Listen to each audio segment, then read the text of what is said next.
Assalamualaikum warahmatullahi wabarakatuh. நஹ்மதுஹு வ நுஸல்லி அலா ரசூலில் கரீம். அம்மா பாத். இன்று எனக்கு உங்கள் முன்னால் கொடுக்கப்பட்டுள்ள தலைப்பு தஹஜ்ஜுத் தொழுகையின் நன்மைகள். நம்ம எல்லாருக்குமே தெரியும், அல்லாஹ் 5 வேளை தொழுகையை கடமையாக்கியிருக்கான்.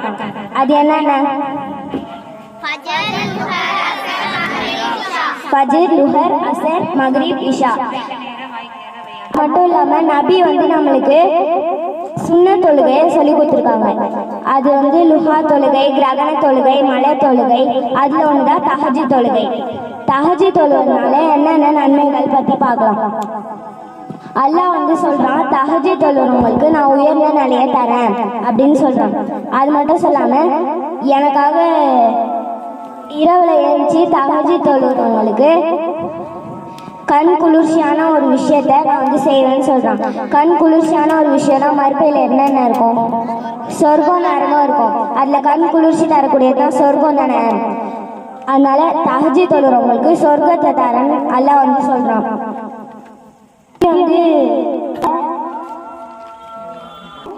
இரவுல கடைசி மூணுல கடைசி பகுதியில கீழ்வானத்துக்கு வருவோம். கீழ்வானத்துக்கு நம்ம கேட்குற துவாக்கெல்லாம் ஆன்சர் பண்ணுவாங்க.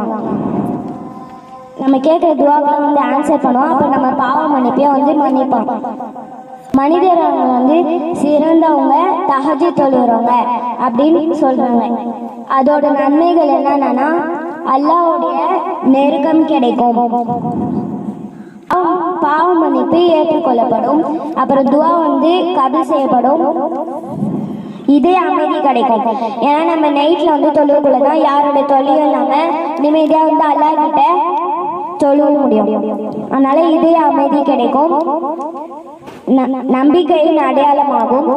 அப்புறம் சுன்னத்தை பின்பற்றக்கூடியவங்களும் நம்ம ஆகிறோம். அல்லாஹ் உயர்ந்த நிலையை வச்சிருக்கான்னு சொல்றான். எனவே இன்ஷா அல்லாஹ் நம்ம இரவுல கொஞ்ச நேரம் அல்லாஹ்வுக்காக எழுந்துச்சு தஹஜ்ஜுத் தொழுவோமாக. ஆமீன். வாஹிரு தஹ்வானா அனில் ஹம்துலில்லாஹி ரப்பில் ஆலமீன். அஸ்ஸலாமு அலைக்கும் வரஹ்மத்துல்லாஹி வபரகாத்துஹு.